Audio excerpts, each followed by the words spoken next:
FANSA is an international network of NGOs active across the South Asian countries, primarily striving to achieve international targets on water and sanitation. As part of its annual planning process, FANSA India organized a webinar on expanding the collaborations sector partners meeting involving key wash sector players and FANSA India collaborating partners, with an objective to learning from advocacy action during the pandemic period and to update all concerned on the SACOSAN process in the region. Let us now see a glimpse of the event.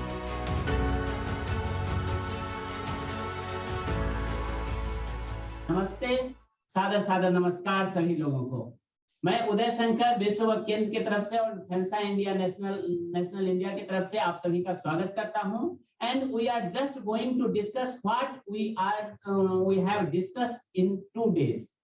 Apart from that, we are putting our rigorous effort, inclusive approach towards the water sanitation and hygiene, that is the SDG 6. So with these 2 years, we are doing so many good things, but we are not able to discuss physically.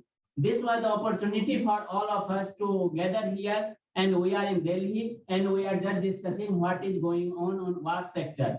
You people are the stalwarts of your field. You have devoted your life in water sanitation and hygiene so much. So this will be a great opportunity for our team members as well to learn, understand, and how we should proceed.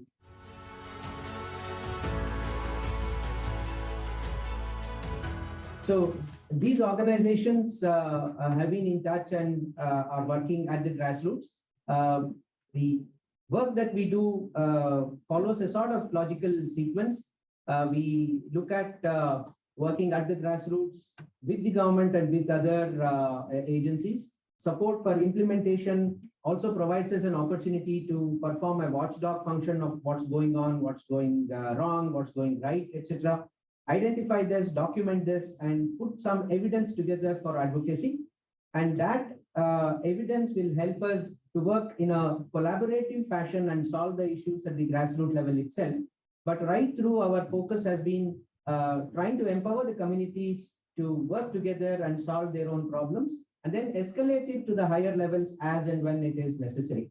So multiple activities at different tiers, at different levels, have led to fairly good and impactful results through the efforts of FANSA. Like I earlier mentioned, FANSA has been a key player in SACOSAN, and one of the core contributions in the SACOSAN platform has been in bringing the community voices to the global platform, identifying community leaders and getting them over to speak at the SACOSANs and such similar international global platforms, so that the policymakers can directly listen to the voices from the community. FANSA is also a member of the inter-country working group, which coordinates and helps out in organizing SACOSAN. FANSA also hosts the CSO representative to the steering committee of sanitation and water for all and from South Asia. And incidentally, I represent the CSOs at this point of time, along with Zubair Hassan from Bangladesh as the alternate.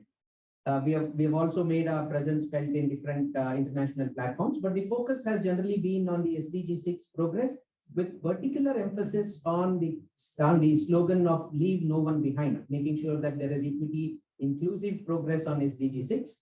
And this has been possible by our focus, our efforts to force partnerships among different stakeholders, so that a joint journey towards a better wash status is achieved. Past few years, COVID hit us in multiple ways. It was also a period of extreme stress, challenge. But as the saying goes, when the going gets tough, the tough get going. So we also try to put our act together quickly, and across the country and across the region, during the COVID pandemic waves, during the stressful period of lockdown, and during the post-lockdown period when things opened up, and during the post-COVID recovery phase and rebuilding phase, when communities were passing through serious stress and challenges, our member organizations put together small, simple activities which help them cope with the stresses and move ahead.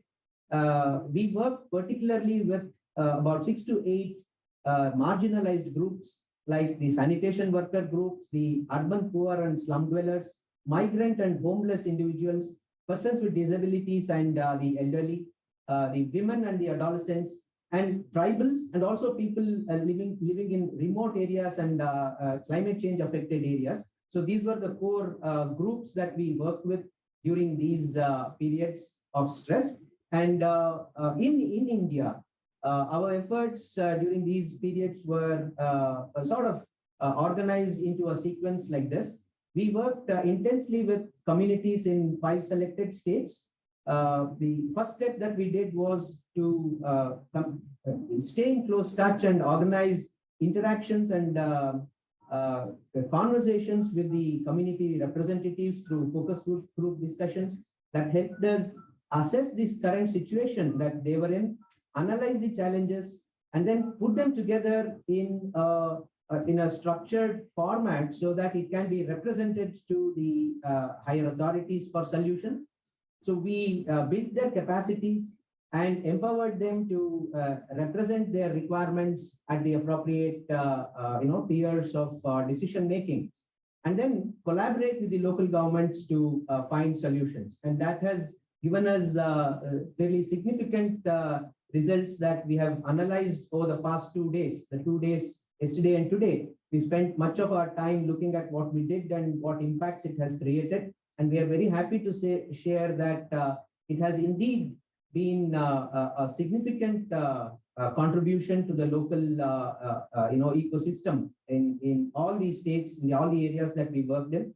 One core key issue that came up from all the 5 states, in fact, was that we have been able to empower local change agents. The trainings that we did to selected youths, the selected local leaders, has stood us in good stead. Even after 2 years, in places like Jharkhand, where our good friend Sanjeev was sharing, and Mazhar Bhai from Uttar Pradesh shared how the local champions, even after 2 years, have been able to continuously stay in touch with community on one side and the service providers, the government departments on the other, play a critical role as a bridge and ensure that simple things are solved right there and doesn't need further escalation.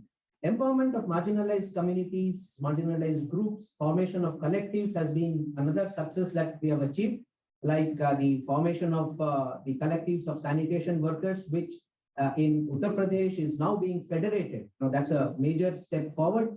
So that sort of strengthening and empowering the marginalized groups has been an outcome of recent interventions. And one thing that we were very happy about was also that of the 40 odd representations that the local communities gave to either the urban local bodies or to the gram panchayats or local taluka level departments, more than 50% have already been solved. It could be a simple issue like a repair of a water source. It could be something more serious about related to some governance issue about allocation of some resources. We're very happy that more than 50% of those issues that were raised collectively by the communities have been already solved, and the others are being pursued. So this was possible because there was a collaborative, convergent approach. And one result has also been that there has been an intersectoral collaboration. And for us, WASH being a basic prerequisite, it has helped us as an entry point for a more holistic change. Once we started talking about water and its importance, parallelly, there were demands about the antenatal care that pregnant women need, the distribution of ferrous sulfate folic acid tablets. You know, that sort of a galvanizing of parallel processes also have resulted in significant sustainable changes. And it also brought up the importance of being holistic. You know, we cannot say that we work in water and nothing else, because the example that was shared from Odisha actually taught us that while water as a sectoral issue is important, the community needs are to be taken into consideration. And a story of a remote tribal village, tribal hamlet, where there was no connectivity at all because it was sort of lagoon. There was no, the only bridge that was connecting the tribal colony to the rest of the world was broken. So the importance of advocating for this sort of primary basic requirements was highlighted. And now we are very happy that that could also be addressed to a major extent, and that paves way for further changes in the community. So that was how we were able to do it. As we move ahead, we have understood and we have internalized the imperative for convergence. It cannot be vertical silos. We cannot work in compartments. We also know that there are a lot of advantages of working together. 2 plus 2 need not be 4, it can as well be 22. So that is why we want to work with all the sector partners and all the sector experts. And that is why this is a key meeting, so that we can touch base again, reconnect, and move ahead together. So this, we thought, has to be bi-dimensional, bi-directional. We want change to emanate from the grassroots, all right. We want a million mutinies, as was the slogan during the Second World War, but then we also want the big push at the national level. So change on one hand from the grassroots, amply and fully supported by the big push at the national level. So that is what we are looking at. And to see where we can all contribute, I've just tried to put together a simple format which will help us think along some common direction. The first this thing is, where can we collaborate? FANSA, like I said, works from grassroots to the regional and global level.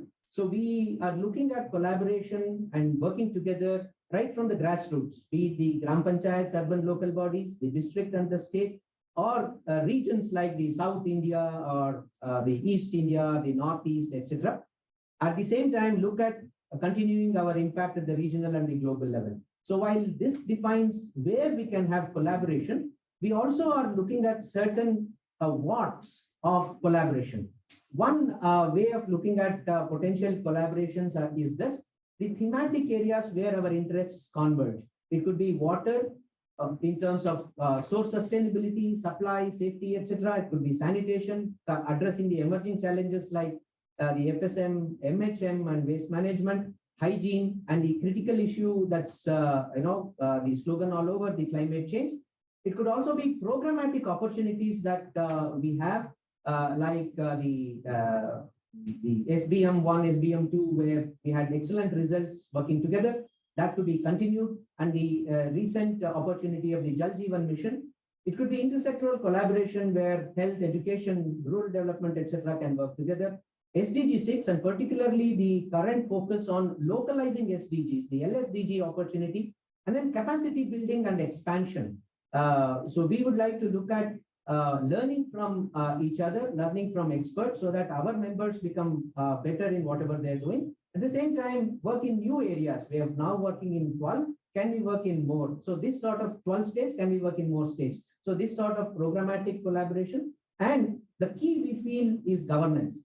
How can collective learning be converted into evidence and take that to policy advocacy? How can communities be empowered? How can we make sure that there is equity, inclusion, and how do we actually translate the slogan of LNOB into a reality? And the focus on youth, the women leadership. So these are some of the core areas where we want synergies to be built. And if we can, have a sort of matrix where, at the grassroots level, in the thematic area of water supply, FANSA can work with maybe CFAR, and maybe with the Aga Khan Foundation.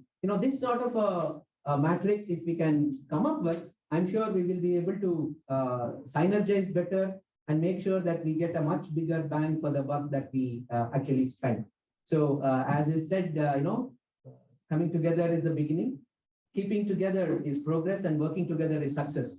So we have already made a beginning, and I'm sure we are making progress. And I look forward to a significant success which can be sustained.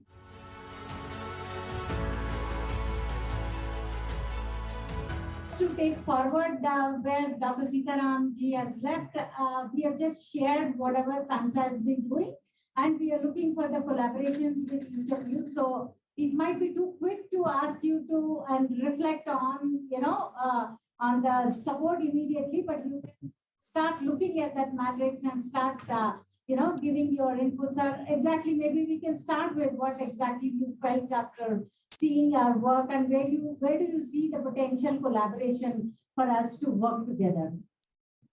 So I think at two levels, Snehata. One, of course, there's been a lot of association in the past too. We just had a meeting at Rishikesh where all the communities came together, avowed their whole commitment to the cause. And, going ahead, nothing can happen without, community involvement and support. Everybody knows it. It's just that it isn't given the kind of, attention in terms of how it will be done.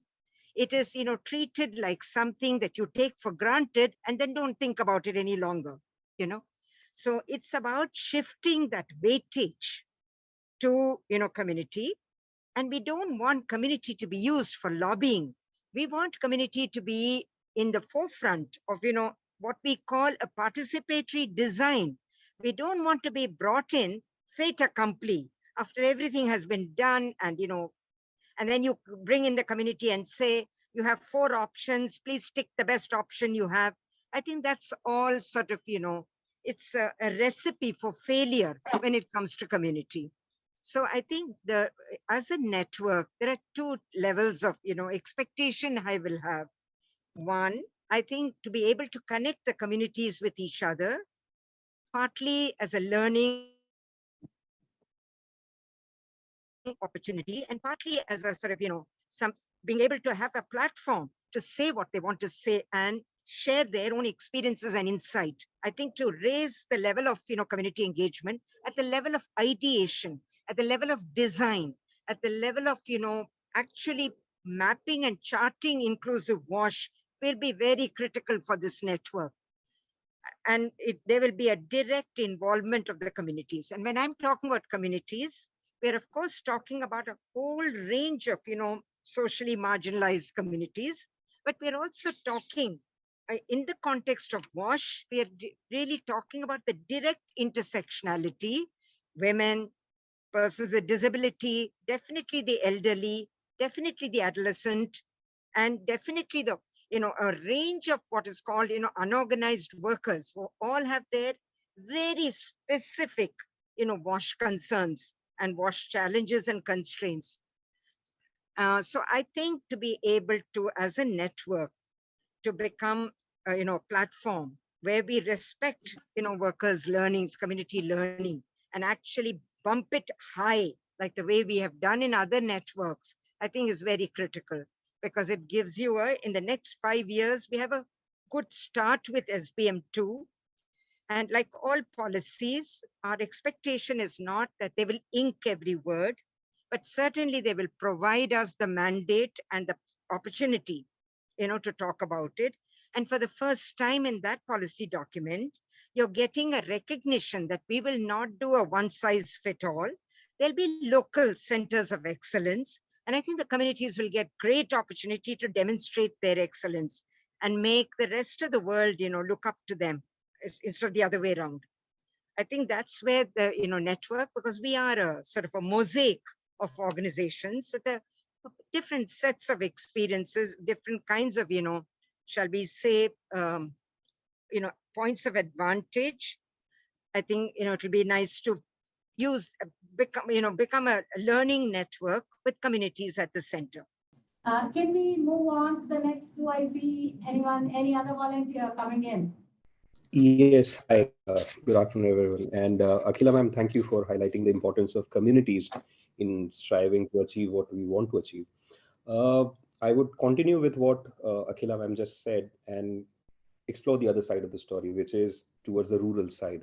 Yeah, importance of communities, it is forever important. It was important, it is important till now. But many a time while we at least formulate plans or programs to implement them at the community level, I think we get lost into the sheer scale of the communities that are there even to look at and comprehend. My suggestion would be to break into 2 small parts. One of the smallest but the most integral part of any community in Indian villages is that of the National Rural Livelihood Mission. the SHGs who are associated with NRLM.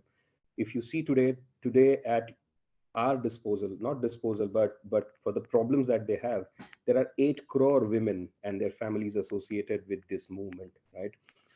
If you talk about any intervention which has to be at the level of either water, sanitation, and especially in terms of financing, I think this is a fantastic platform wherein whatever we wish to do for the benefit of these communities, it is a fantastic and functional test bed. It is no longer a hypothesis.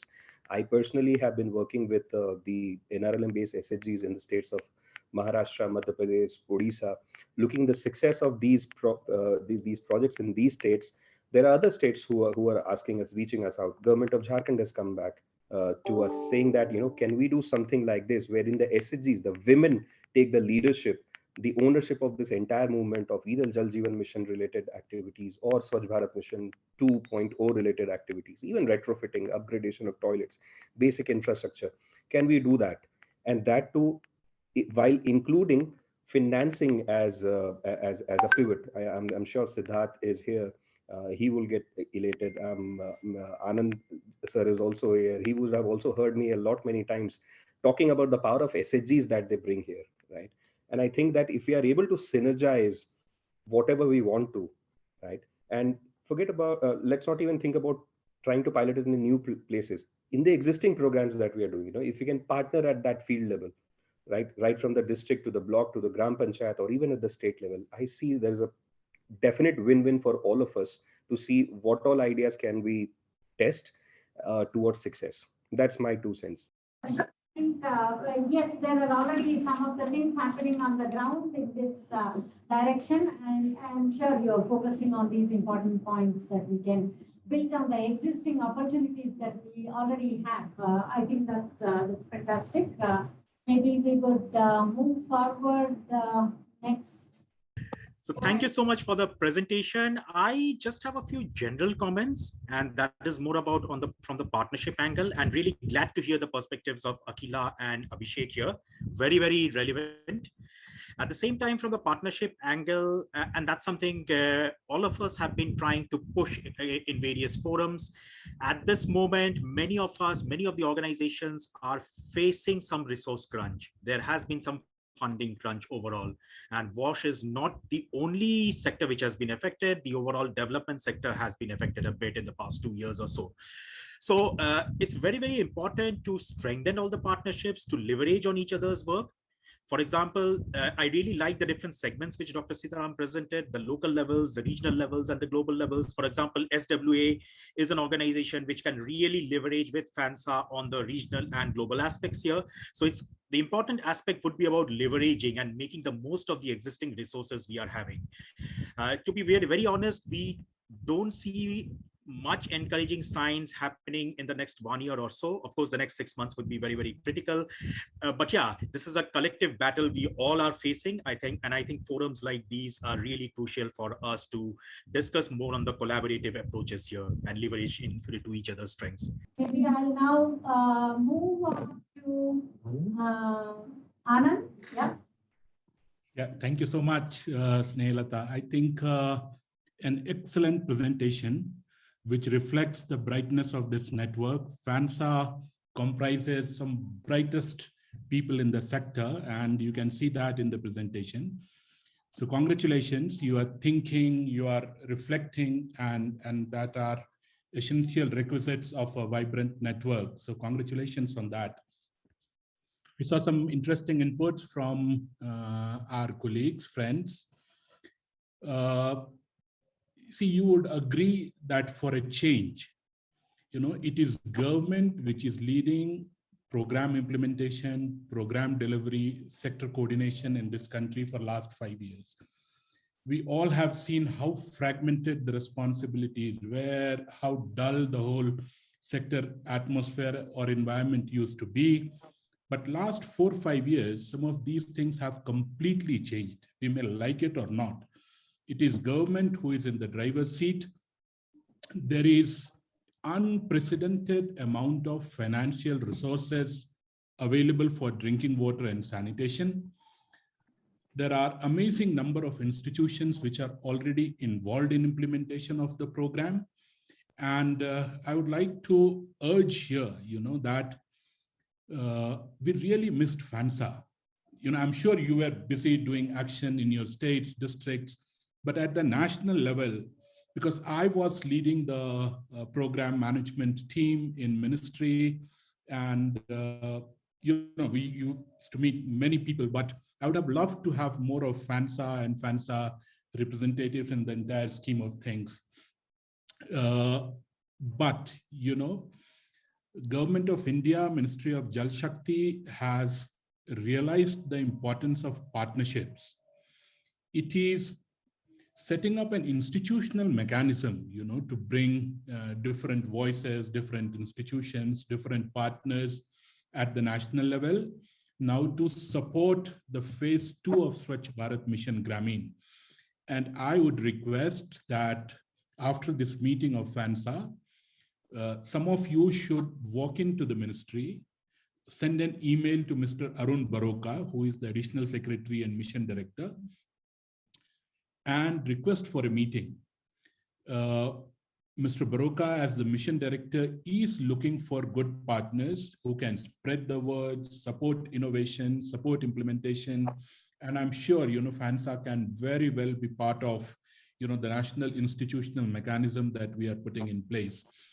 Though, it is amongst friends, so I'm divulging some of the closed information. So DDWS, Ministry of Jal Shakti, is setting up what is called the National Sector Coordination Group. So this will be a national level group of institutions and organizations which will advise government on sector policy, sector strategy, coordination, harmonization kind of issues. And I'm sure, representative of FANSA should be a part of that. And when we meet, let's discuss this association of how can FANSA be part of this National Sector Coordination Group. We are also advising all states to set up a state level coordination group. And I see most of the states represented here. So your state representative should straight away fit into the state level sector coordination group that is being created. At the district level, and for organizations that are interested in partnering in implementation, there is already a window in our Jal Jeevan mission, the water program, where we are hiring NGOs as implementation support agencies.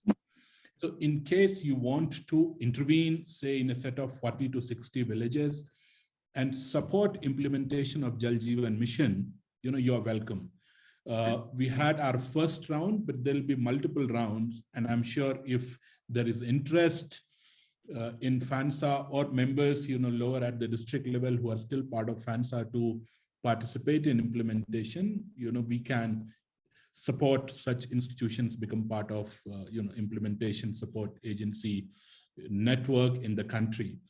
Similarly, on the sanitation side, we are again trying with key resource centers, what we used to call KRCs.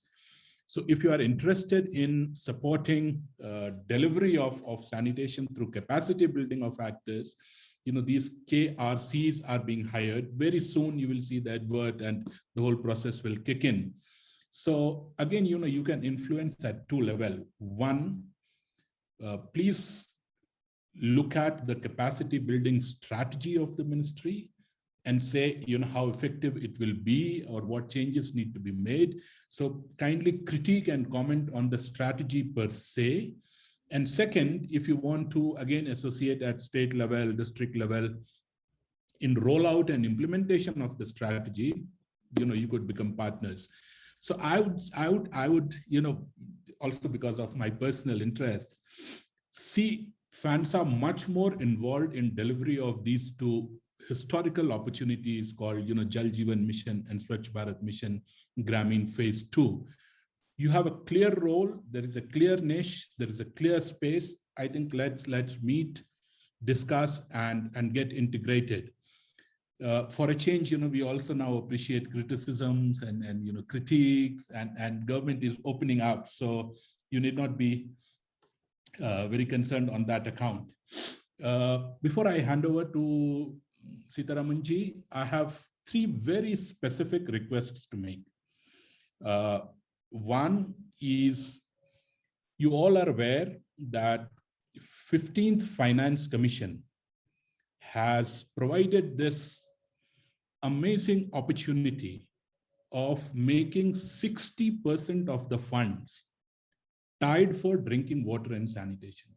I don't think we will ever have this opportunity again, where 60% of the funds have been tagged to drinking water and sanitation, 30% for drinking water and 30% for sanitation. I think around 13,000 crore rupees was given only for sanitation this year. And this money goes directly to the rural local bodies, the panchayats. So if we have ideas, if we have strength, if we want to support implementation, please advise, through your written notes or through meetings, as to what is it that FANSA can do, one, and what is it that government per se should do to ensure effective utilization of this 15th Finance Commission. What we have allowed is the rural local bodies can use 10% of the funds to hire expertise. So you will see maybe Zilla Parishads or Block Parishads will start hiring experts to advise how can local implementation be best done and best managed. So if there are resources who could support our districts in effective utilization of 15th Finance Commission, let's organize and support government achieve that. Because over 5 years, it's like more than 1,50,000 crore that will go for drinking water and sanitation. And that is amazing amount of money. So as citizens of this country, I think it's our responsibility that we ensure this money is effectively utilized, and all of it is at the local level. It is with our panchayats. So I'm sure, the bright people sitting in this room will advise how do we best utilize the tied grants of 15th Finance Commission. My second request is that we are starting 100 district pilot, with corporates. So the intent is that across 100 districts in this country, we will set up, lighthouses, a kind of a state-of-the-art SLWM infrastructure and programming. Corporates have agreed, it is getting formalized. Many of you know about it. There were discussions where people in this group were part of it.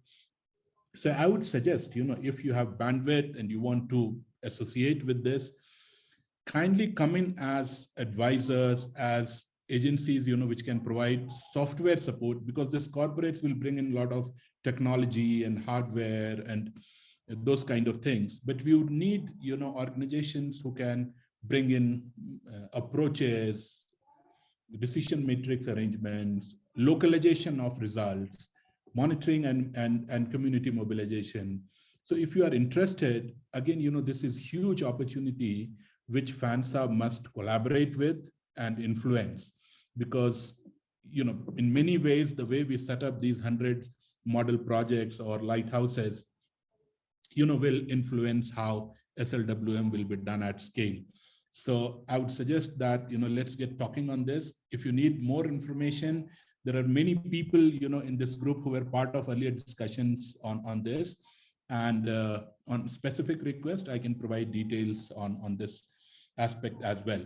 And third and final is, I'm sure you know that the phase 2 of Swachh Bharat mission has 2 very distinct elements. One is ODF sustainability. Let's not forego the gains we have made in phase 1. So phase 1 was all about achieving open defecation free villages, environments. In phase 2, there is enough emphasis, resources, action on ensuring that the ODF gains are sustained. And that's where all your leaving no one behind, ensuring that everyone has access and uses it, more reinforcement of behavior, those kind of activities are happening.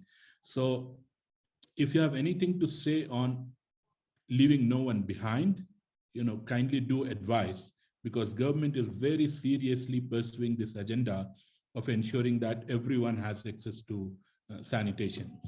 The second bit, which is on solid liquid waste management, and where I have a request for all of you, is apart the simple solid and liquid waste management, phase 2 also provides for plastic waste management.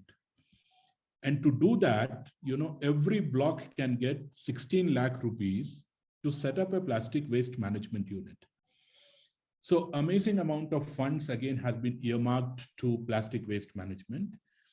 We are yet to see best practices in setting up plastic waste management unit, running plastic waste management units, management of plastic waste management units. There are some examples coming from Kerala, etc., but we have to quickly take this to scale. And there, we were discussing about SHGs, we were discussing about youth groups, we were discussing about CBOs. Is there a role for SHGs, CBOs, and local level organizations in setting up this plastic waste management units, running up this plastic waste management units, and its future operation and maintenance? Government is giving capital cost through Swachh Bharat Mission phase 2, and will have operation and maintenance support from the finance commissions. But what is that model, which will help us eliminate single-use plastic? If you have ideas, if you have experiences, please do directly provide this advice. And finally, on fecal sludge management, many of our households did not make a twin pit toilet. They had a single pit toilet or a septic tank, which will get filled in 5-6 years. So what happens after that? So the fecal sludge will have to be treated and managed. Again, huge funding is available for fecal sludge management under phase 2. We want to set up small infrastructure, which are called FSTPs, fecal sludge treatment plants, which takes care of a couple of villages or a full block, and not set up monoliths, which will never function. So because you are a South Asia network, if there are evidences, if there are examples, if there are mechanisms to set up fecal sludge management units, I think you stand a very good chance to become advisor of Government of India on how do we manage plastic waste locally, how do we manage fecal sludge management locally, and we can work closely on some of these points.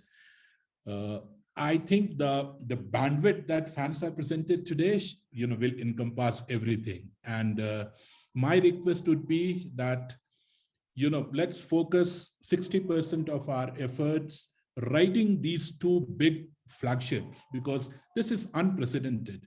We have around 4 lakh crores being invested on Jal Jeevan Mission and 1,40,000 crore being invested on Swachh Bharat Mission. So for a change, political will is no problem. Funding is no problem.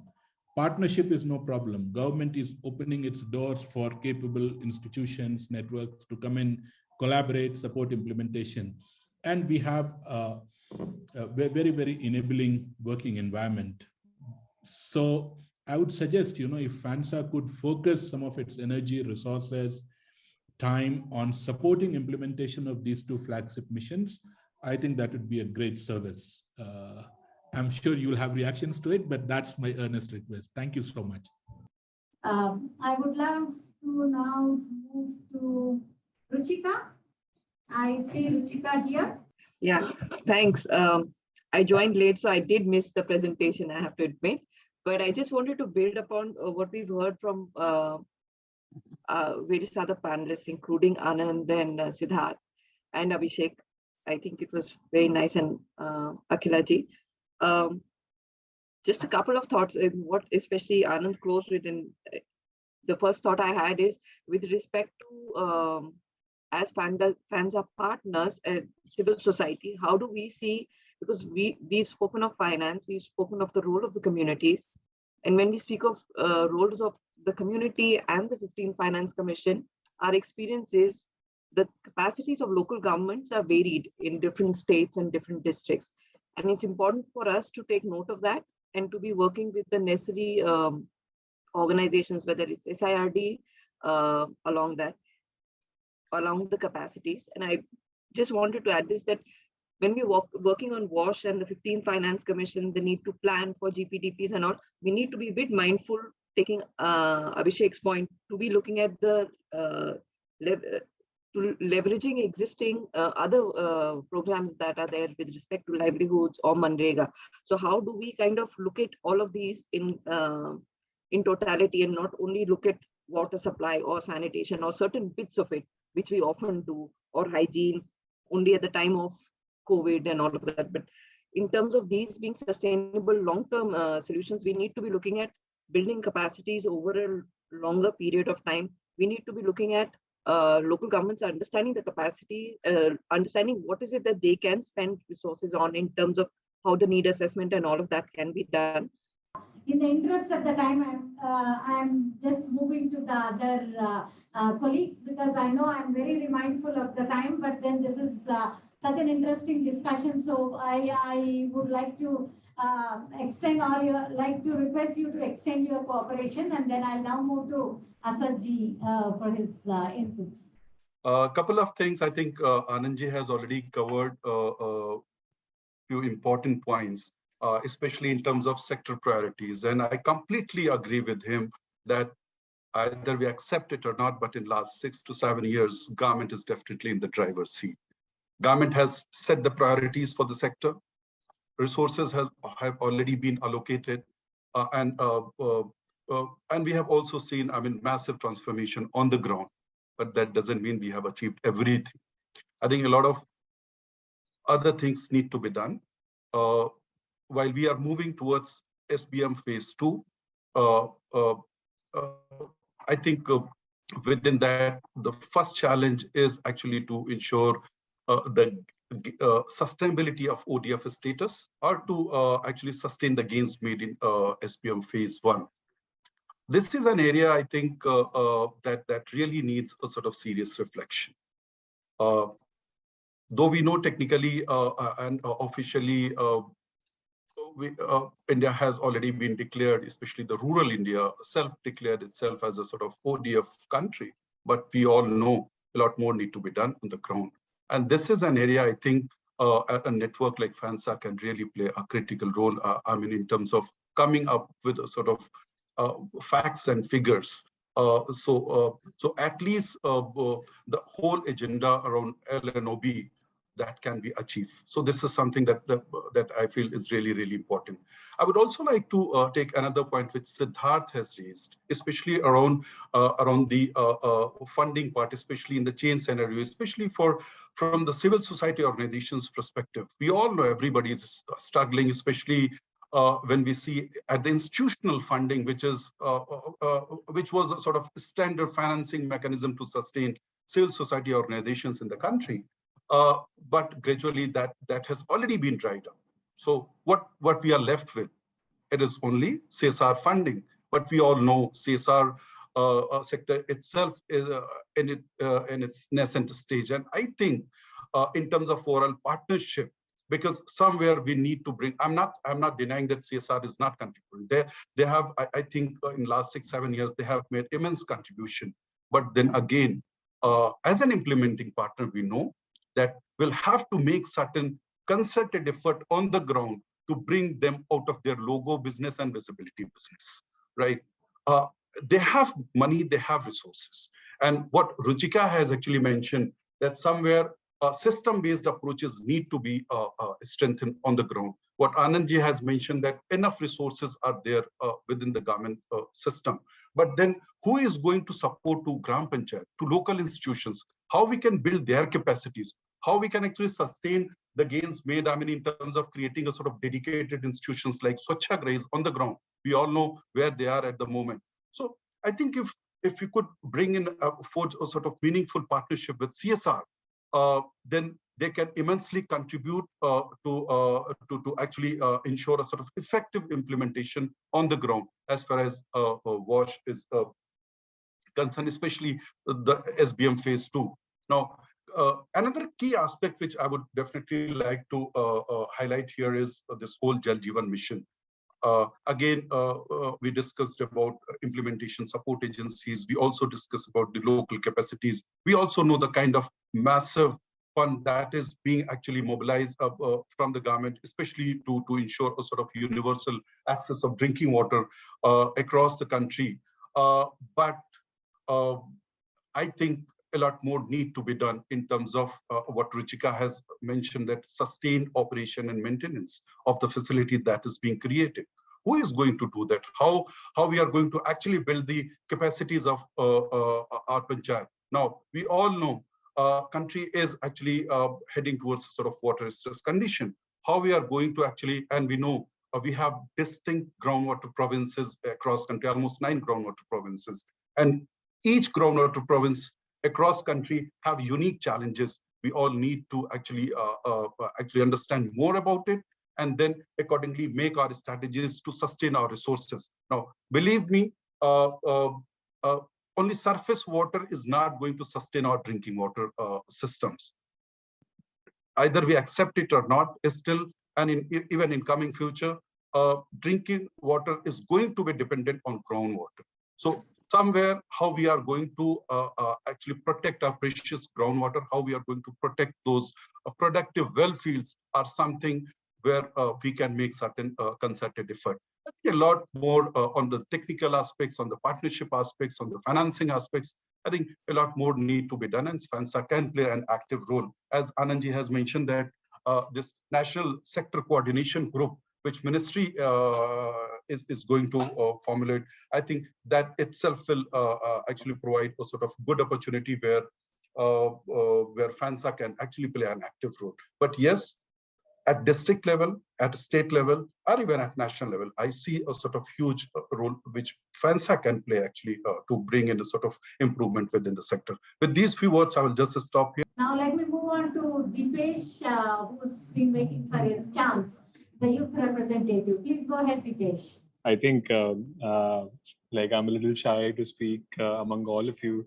Like I think that I'm the least knowledgeable person in the room, but I would speak about youth. So as we know, like around 63% of people on this planet are younger than 40, and around 52% people in India are younger than 25. So what I'm trying to say here is that there are two key focus areas we have when it comes to youth. One is capacity building and enhancement of the young professionals who are working in the sector of water and sanitation. Can they get opportunities to be part of such discussions as the one we are having tomorrow? And they can understand from the broader knowledge all of you are carrying, which is difficult to get in the textbooks and articles and research papers. Second is something which is quite different from this is the engagement of youth, which is a separate, complete separate discussion that how do we engage 50% of the community, which is the people who are younger than 25. Have you taken enough steps, or there are other strategies which we could adopt? So I think these are the two areas I would say that we could have some strategizing about. And I think Water Youth Network and IWRA Young Professional Task Force can sort of collaborate with FANSA if we are able to on young professionals capacity building and engagement of the youth. We will again get connected a little more detail on those aspects. In the interest of the time, I'm just going to now to Nitya. So just like to comment on what Akhila and Siddharth said about different networks and groups of stakeholders. I think two important groups that we should bring in. One is the corporate sector in a much larger way, in a much more strategic way. And I don't mean just specific networks, but also big companies that have invested big time in SBM1. I think they have been mapped out very well. That's something that could be done within India and also at the regional level. And I think FANSA would be able to reach out to similar companies in other countries, or maybe multinationals with headquarters in different countries who would be interested in supporting the sector in a large way. The other big group of stakeholders is the academic institutions that we should actually bring in to help us to generate evidence of what is working, what isn't working, what could be done differently. And I think there are lots of research projects and research centers around the country which have done a lot of work on water and maybe a little less on sanitation, but nevertheless, I think we should really reach out to them more systematically and see how they can be brought on board as well. So while we have the CSOs and the NGOs and the donors and the government, of course, I think these are two other groups that groups of stakeholders that we should look at actively engaging. And I mean, India Sanitation Coalition, of course, comes to mind, but I think there are many, many more forums like that across the South Asia region. And I think the Susanna network also could help in this kind of concerted outreach. So we could figure out how to work with FANSA and see how to make this happen over the next, maybe over the remainder of the year. Now I have only left with Arpita from Water for People to respond, and after that I'll get into the consultation. You know, one important issue which we all generally deal with is which data to believe and which data to follow. So I think FANSA as a network should come forward and advocate for evidence building using common data platforms, using the last mile within the community for collection and monitoring of data as well. Like today in the morning, we were having a discussion around if the data is generated by the last mile, then it becomes more important for them because they understand that this data can be utilized for their own work. So trying to understand those challenges and trying to build a whole framework around how data can be generated at the grassroots level, at the last mile, and how this data can be utilized at a national level for decision making, like the whole data flowing from the bottom to the top, and then eventually leading to the whole planning process. FANSA being a wonderful moderator, wonderful aggregator of all these organizations coming together and working for, for WASH, for different aspects of WASH, can strongly have a, can actually work as an aggregator of all of this, best practices which are happening across organizations. So those are two bits from my side.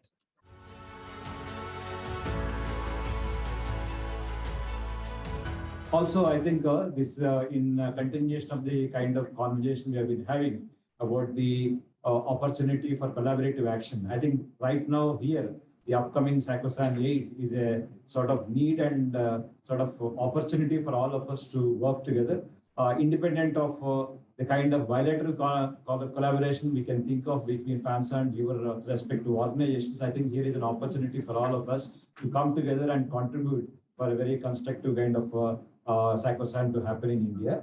Right from the inception, FANSA has been giving a lot of importance to engage with SACOSAN process for a few very important reasons. As you all know, SACOSAN process was started in the year 2003. The first SACOSAN has happened in Bangladesh under the leadership of government of Bangladesh.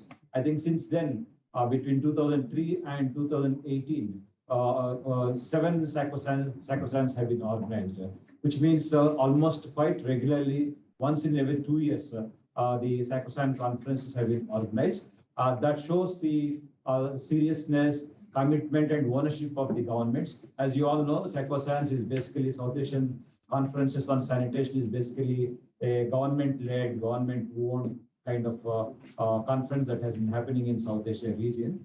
And why FANSA has been attaching so much of importance to engage in SACOSAN process is, number one, as I already said, it is government-led process. Anandji was also saying that when governments are in the driving seat, it really gives us a great opportunity to influence the actual conditions on the ground. And number two, I think this is the only platform at South Asia regional level which is bringing so many important actors together on one single platform who are working in the field of water and sanitation. Not only the ministries of the 8 South Asian governments, but also all the other important sector partners from the region are brought together on one single platform to review the kind of sanitation situation in the region and what needs to be done to further accelerate the progress, etc. That way, it has been a wonderful opportunity for all the actors connected with sanitation issue to come together on one platform. And also, I think it has been giving a wonderful opportunity for all partners, for all the actors in the sector to collectively review, reflect what progress has been made in the region and what are the emerging challenges and how do we really use our resources, capacities, and strengths to address those challenges. And it has also been a wonderful platform to facilitate sharing of learning between the countries, between different sector partners. So these are all different reasons why FANSA has been giving so much of importance to engage itself with the SACOSAN process. And as you know, as you all know, last SACOSAN 7 was held in Islamabad in 2018 April, and Government of India has offered to host the next SACOSAN. So I think there are three questions that we need to discuss or reflect upon. Number one, because of various reasons, particularly because of the COVID pandemic situation, next SACOSAN is already delayed. So now probably it is a kind of opportune time for all of us to see what best we can do to give a push to the whole process so that we really have the next SACOSAN organized as soon as possible. So what is it that all of us can do? After probably hearing from Anandji, we'll also reflect and share our ideas on that. Number two, the next SACOSAN should be a very inclusive process. The design and organizing of the conference has to be a very inclusive process to ensure that what is it that we all can do as important partners in the sector. I think the point made by Akhilaji, I think there's no merit in bringing or talking about people's participation, community voices towards the end of the whole thing. Right from the design stage, how do we really incorporate the views and voices of the actual communities? That is also something important. So from that point of view, how can we really contribute to make the next SACOSAN designing process very inclusive? Designing and also the organizing of the conference itself should have proper representation from the civil society organizations and from the communities. For that to happen, what is it that we need to do is something that we can think about. And also, I think well before the next SACOSAN is held, the preparatory process at the community level should begin so that we can effectively, efficiently facilitate the voices of the communities to get actually represented at the next SACOSAN platform level. So for that, what is it that all of us can think of doing together is something that we need to reflect on. And also, as FANSA, we are very much interested to push three issues for our deliberations during the next SACOSAN. Number one, though we are making progress on issues of sanitation, how do we really make the progress, ensure that the progress is equitable and inclusive? This is one important issue that FANSA has been very closely working on for the past 10 years. So even the next SACOSAN as a platform should be focusing on that issue. So what's the kind of groundwork that is required to be done? What's the kind of evidence that we need to collect? And how well in advance we should start off that process is something that we need to think about. And number two, I think many of the aspects that Anandji has talked about relate to sustainability of the progress that we are achieving with respect to sanitation. So how do we really pitch the whole sustainability issue in the next SACOSAN? What kind of discussions would be meaningful, contributing for the sanitation progress in the region as a whole? And the third issue is, again, all the governments in South Asia, as well as other sector partners, are investing a very significant amount of resources, financial resources, for making progress on sanitation. But the whole issue is transparency, accountability, and responsiveness of these programs being made for the purpose of making sanitation progress. So how do we really pitch this issue of equity, inclusion, sustainability, integrated sanitation development, and transparency, accountability, and responsiveness in the next SACOSAN is something that we are interested as a network to push. So, and one more important thing is, there were some 10 commitments made in SACOSAN 7 in Islamabad. So before we meet for the next SACOSAN, I think some kind of collective effort from all of us is required to see what kind of progress has been made those 10 commitments signed in Islamabad, and gathering the required evidence to say that we have made this much progress on each of these commitments and what has not been effectively addressed. So to be able to say these kind of things in the next SACOSAN, we need to really engage in a very robust kind of process to be able to gather evidence from the community perspective, particularly. That is what as FANSA are very much interested in.